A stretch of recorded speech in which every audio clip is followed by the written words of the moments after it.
And welcome friends. मैं हूं आप सभी की होस्ट और दोस्त जूही राय। ले आई हूं आप सभी का फेवरेट शो कभी कभी इत्तेफाक से। यहाँ पर यूं तो अचानक से कई लोग एक दूसरे से अनजाने में मिलते हैं, लेकिन फिर इतनी जान पहचान हो जाती है कि यहाँ पर वो जन्मों के रिश्ते बन जाते हैं। जैसे कि आप सभी देखते हैं यहाँ पे गुनगुन और अनुभव को, जिनकी मुलाकात एक ऐसे टाइम पे हुई थी जहां पर ना तो अनुभव गुनगुन को पसंद करते थे और ना ही गुनगुन अनुभव की शक्ल देखना चाहती थी। दोनों एक दूसरे को यहाँ पर हमेशा जो है कुछ ना कुछ टोंट ही मारते रहते थे, लेकिन अब हालात कुछ ऐसे हैं कि इन्हें यहाँ पर एक दूसरे के बिना चैन नहीं है और घर वाले इन्हें एक दूसरे को एक साथ रहने नहीं देना चाहते हैं, क्योंकि अनुभव की लाइफ में सिर्फ और सिर्फ गुनगुन नहीं बल्कि उनकी वाइफ आकृति भी है। आकृति के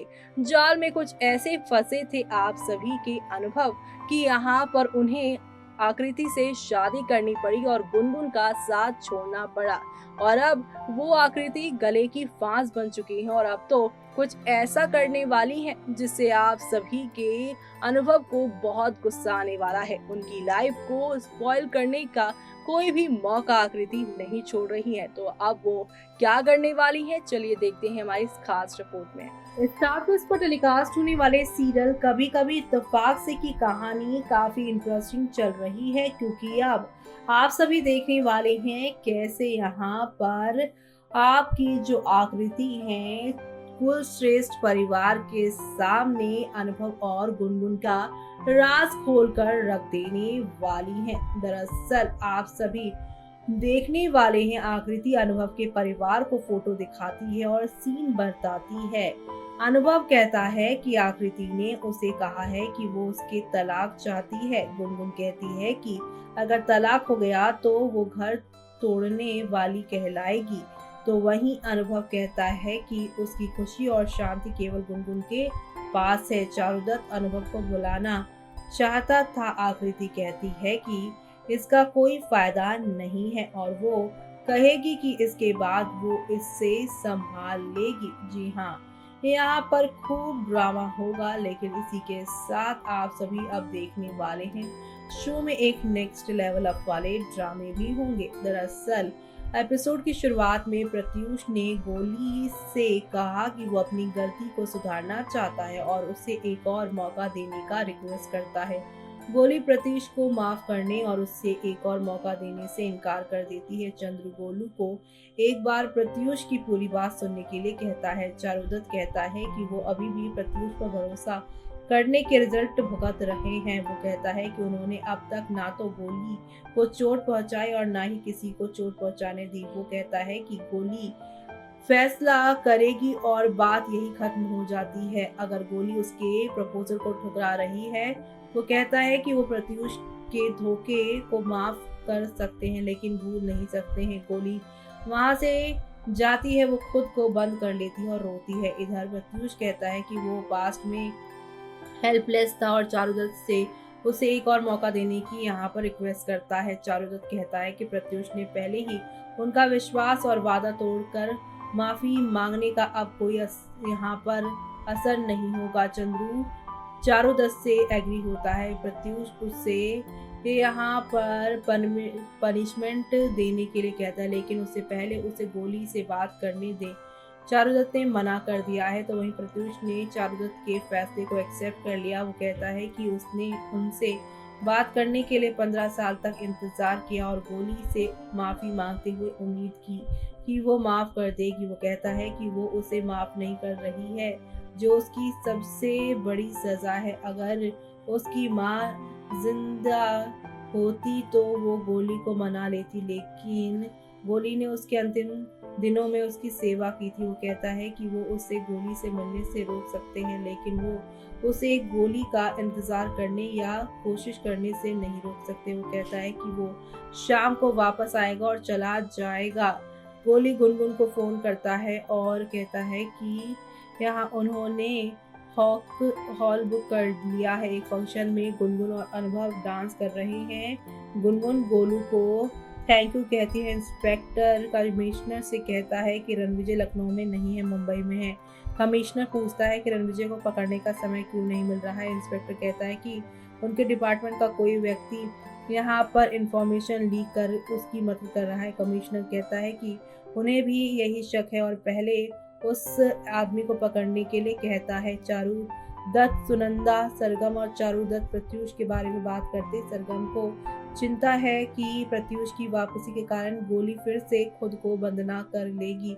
चारू दत्त कहता है कि उसकी बहन बहुत ज्यादा ब्रेव है, वो 15 साल से दर्द सह रही है। प्रत्यूष की वापसी ने उसका दर्द बढ़ा दिया होगा, लेकिन उसे तोड़ नहीं पाया है। चारू दत्त ने चंद्रू को गोलू से यानी कि गोली से बात करने के लिए कहा है। सरगम कहती है कि चंद्रू के साथ जाएगी वो। चारू दत्त कहता है कि गोली ने हमेशा उसके अच्छे और बुरे समय में उसका साथ दिया है और हेल्पलेस महसूस करता है कि उसकी लाइफ में खुशियां नहीं ला सकता। अनुभव को अभी तक ना मारने के लिए रणविजय गायकवाड़ पर भड़क जाता है। वो ये भी शिकायत करता है कि उसने अपना फोन दे दिया और सोशल मीडिया की यहाँ पर चेकिंग नहीं कर सकता।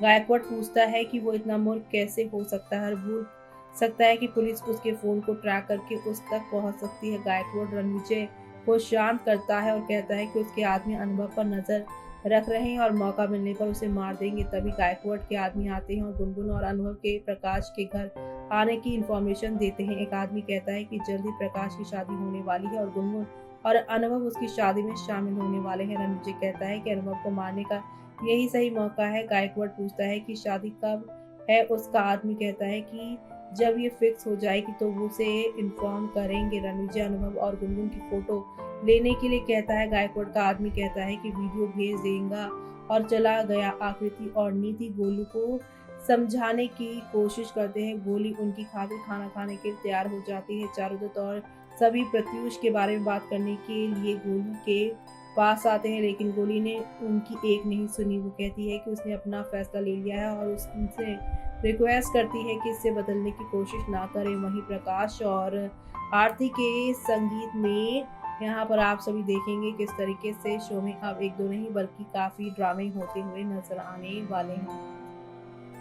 तो देखा आपने कि इस वीकेंड का जो एपिसोड है यानी कि सैटरडे का जो एपिसोड है वो कितना ज़्यादा रॉकिंग है, क्योंकि यहाँ पर आकृति के हाथ जो फोटो लगी है और इस फोटो से उन्हें यहाँ पर बहुत गुस्सा है, क्योंकि ये फोटो प्रकाश और उसकी होने वाली वाइफ आरती की है और इस शादी में यहाँ पर शामिल हुए अनुभव और गुनगुन को एक साथ देखकर इतना ज्यादा गुस्सा आया है आप सभी की आकृति को कि सारी की सारी तस्वीरें उन्होंने दिखा दी हैं कुलश्रेष्ठ परिवार के लोगों को।